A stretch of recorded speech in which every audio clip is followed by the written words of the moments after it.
Pasamos ahora al tema que estamos debatiendo. Pues más que debatir, estamos haciendo recomendaciones de qué libro leer, qué película ver en estas vacaciones. Ya comenzaron las vacaciones de verano y para platicar sobre este tema están con nosotros, como todos los jueves, el señor Andrés Layú. Andrés, muy buenas noches. Buenas noches. Y en esta ocasión tenemos el enorme gusto de que nos acompañe Mayra González Olvera. Ella es editora, de la editorial Taurus. Mayra, muy buenas noches. Buenas noches, gracias. Pues a ver, empezamos con Mayra, sí, ¿no? sí. Que veo que trajo varias recomendaciones. A ver, Mayra, ¿qué nos recomiendas? Traje variadito, a ver, para todos los gustos. a ver, tu primera recomendación de un buen libro para este verano. Mi primera recomendación es Cultura Mainstream, A ver. de Frédéric Martel. Él es un sociólogo norteamericano que se fue durante 5 años a hacer una investigación en las grandes capitales del entretenimiento. Se fue a Bollywood, Hollywood, Tokio, Miami, vino aquí a México, vino a lo que él llama el gigante Televisa. Ah, mira. Para ver qué es lo que está pasando con lo que denomina la guerra de los contenidos. Dice, la tercera guerra mundial va a ser con el soft power, con este poder que no es con las armas, sino que es con la guerra de los contenidos, con el entretenimiento. Y descubrió cosas muy interesantes. Descubrió, bueno, algo que quizá todos sabemos, esta parte de que Estados Unidos domina en todo el mundo. A pesar de que en India se producen más películas que en Estados Unidos, pero sí tienen una mayor penetración las películas de Hollywood, ¿no? Se producen más películas, pero ya la entrada de taquilla, bueno, debes saber más que yo, ya es mayor en Estados Unidos de todas maneras que lo que pasa en la India. Sí. ¿No? O por ejemplo también lo que sucede con otros países es que su entretenimiento lo tienen muy ubicado para su región. Francia tiene entretenimiento para Francia, pero también consume el norteamericano. España tiene entretenimiento para España y consume el norteamericano, pero no consume el de Francia. ¿No? Entonces, sí, digamos, es el mainstream, ahora sí, ¿no? Es la cultura popular, exactamente. Y claro, también habla de los países emergentes, ¿no? De qué es lo que está pasando con Brasil, que ahí hay que prestarle mucha atención, y de que Japón tiene que prestar atención también a sus colegas asiáticos porque le están comiendo el mandado, como se dice. Entonces, ¿esto es un ensayo? Es un ensayo.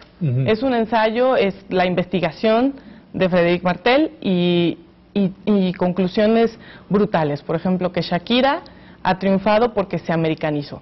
Es decir, muchos de los artistas latinos en realidad tomaron el modelo norteamericano, el modelo estadounidense, y esa es gran parte del éxito que han tenido y del éxito que está, por lo cual están funcionando en todo el mundo. Y está sabroso de leer así para unas bajas. Está riquísimo porque además todos vemos televisión, todos vamos al cine, todos conocemos a estos artistas, todos vemos Toy Story, todos sabemos quién es Michael Jackson, Oprah.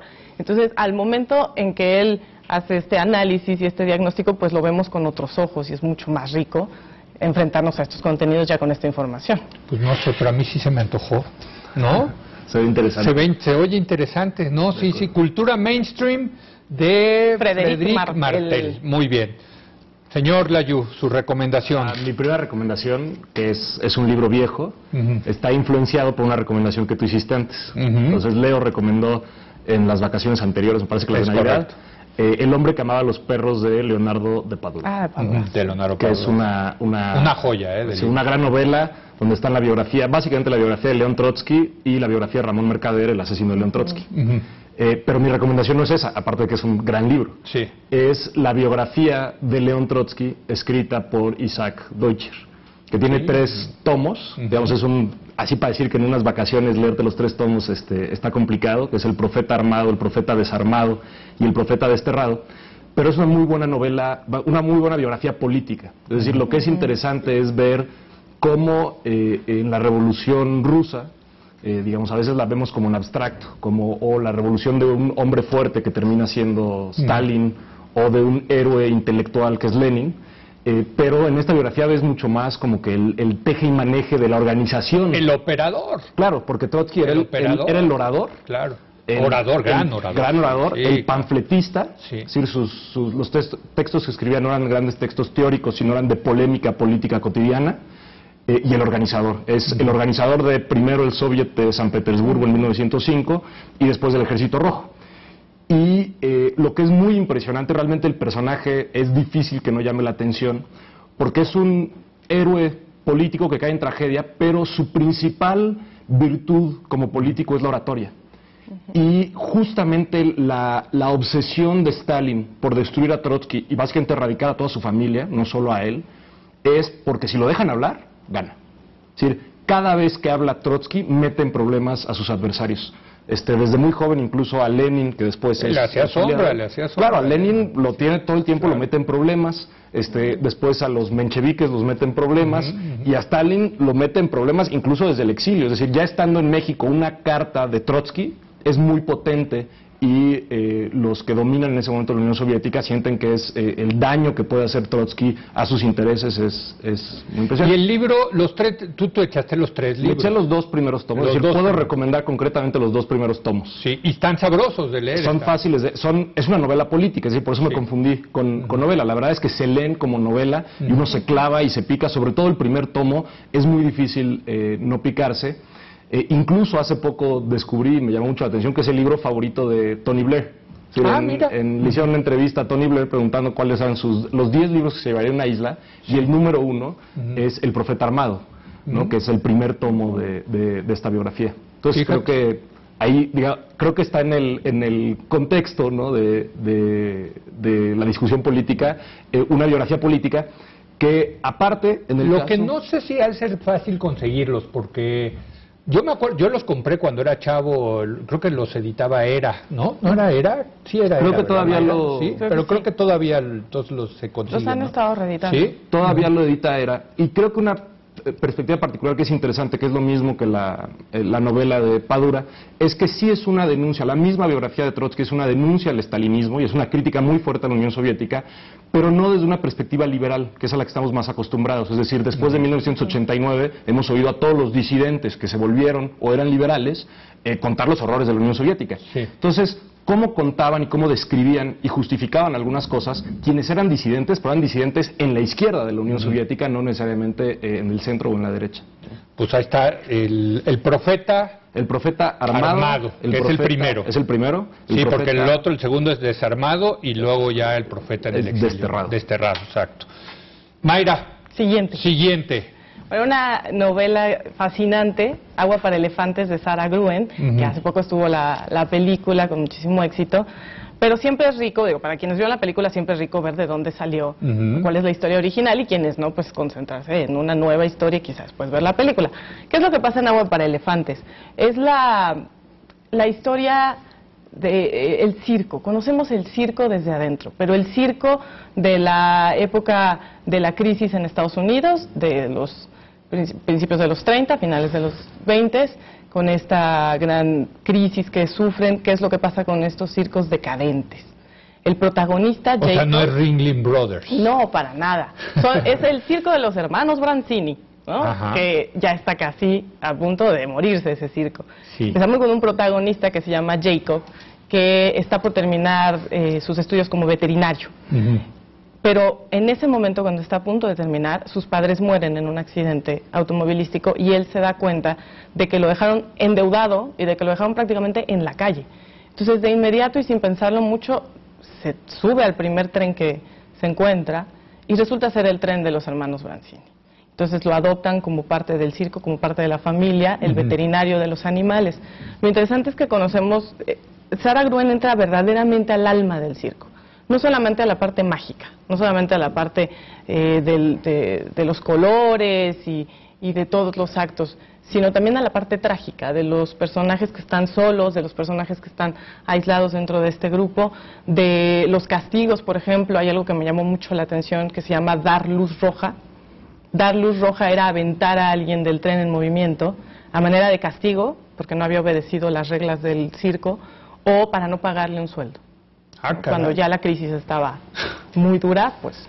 Tírenlo por la ventana. Darle luz roja. Sí. Hay una historia de amor, siempre necesaria y siempre rica, y es una historia que despierta mucha curiosidad acerca de esta época. Y está bien narrada.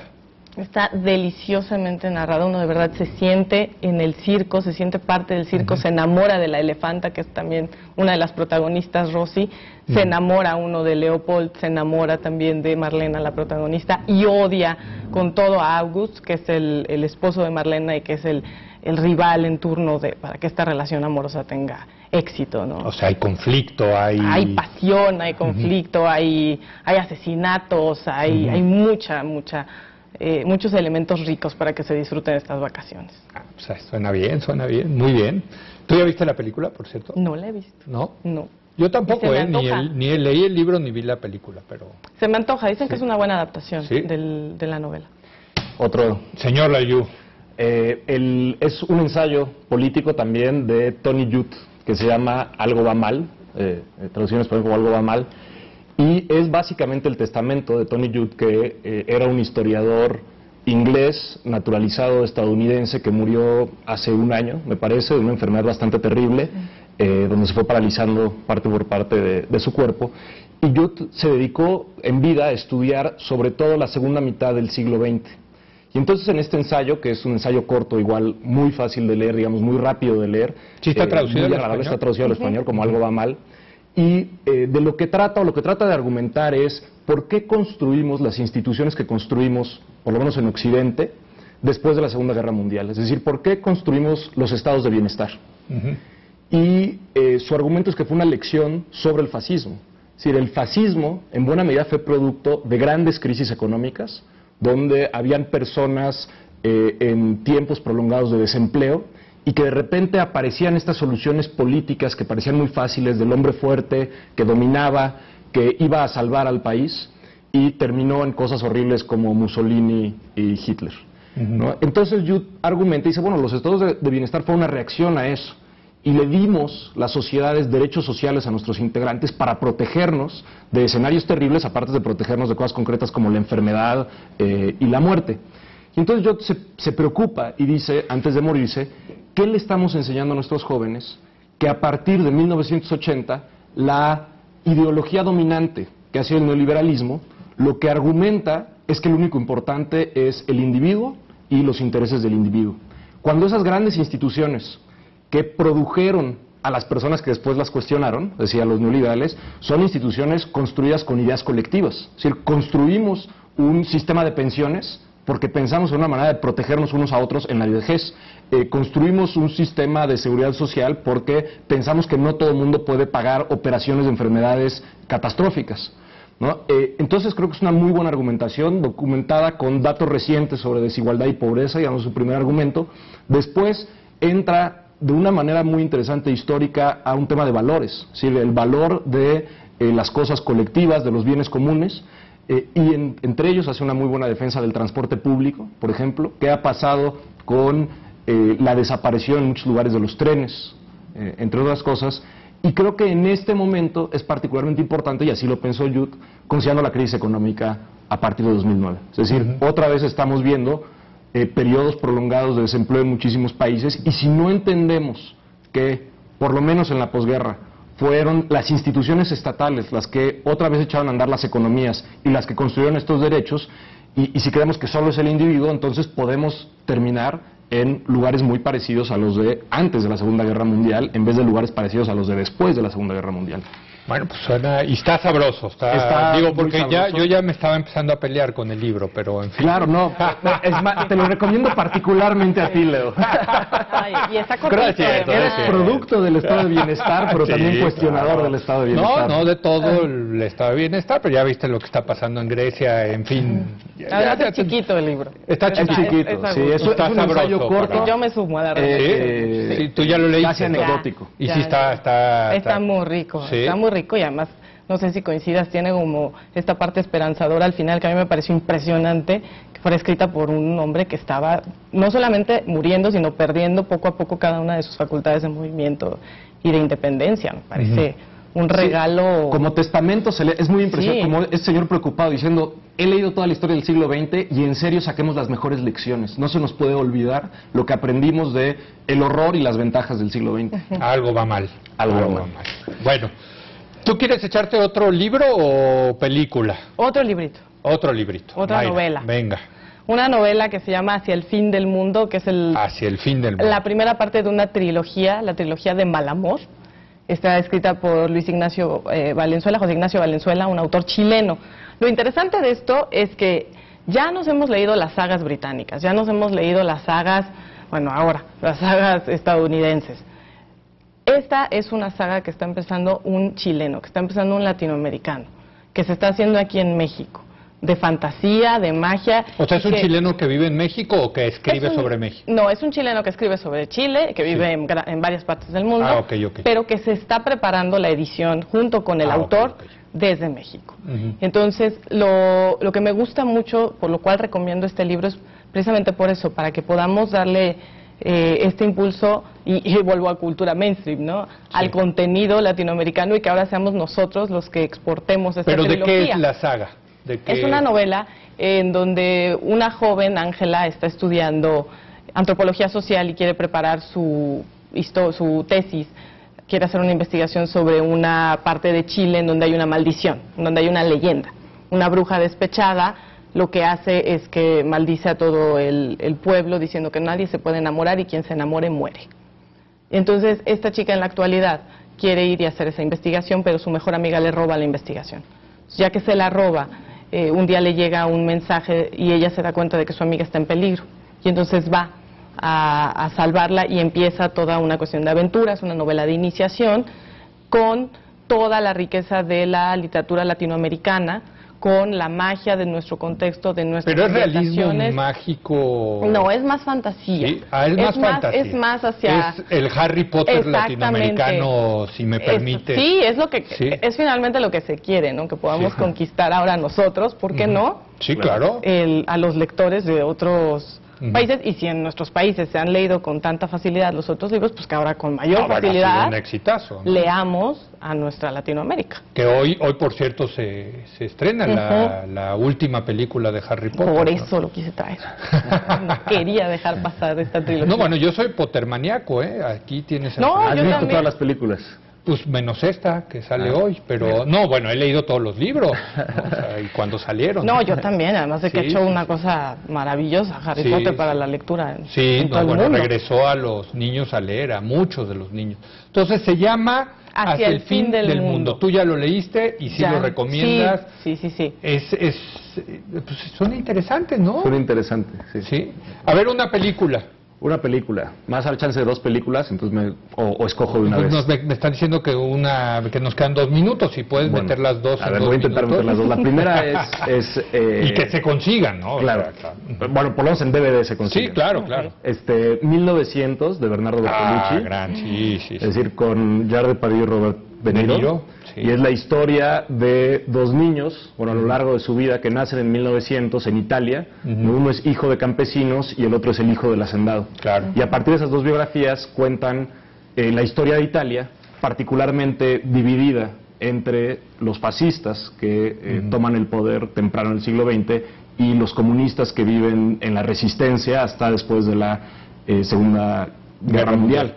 Y creo que digamos, a mí esa película me marcó mucho a los 9, 10 años que la vi, porque creo que es una buena generalización. ¡Qué barbaridad! Tú ya desde los 9, 10 años andabas viendo a Bertolucci. Me obligaron. Porque creo que es una buena caracterización, igual y un poco caricaturesca, pero creo que lo hace muy bien, de 2 visiones del mundo. Es decir, que se encontraban en ese momento, y sí es una caricatura, de cierta manera, de los fascistas horrorosa. Es decir, y sí, eran horrorosos. Entonces en eso creo que es muy exitoso.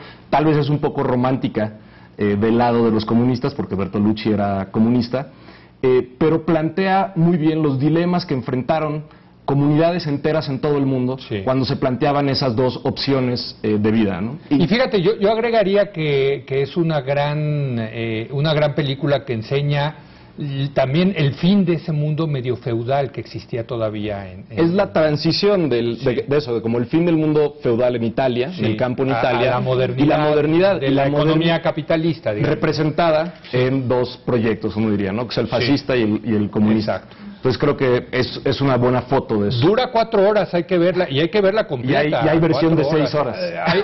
Sí hay versión, ¿verdad? Hay versión la más larga todavía. Pero es una de las películas que es una épica, que sientes que viste la historia del siglo XX. Y aparte con otras grandes actuaciones, hay que decirlo, no nada más. Claro, también Donald Sutherland. Donald Sutherland, sí, claro. Y la otra película, en parte deriva de esto, es... Terrible, el facho era facho. Es un facho horroroso.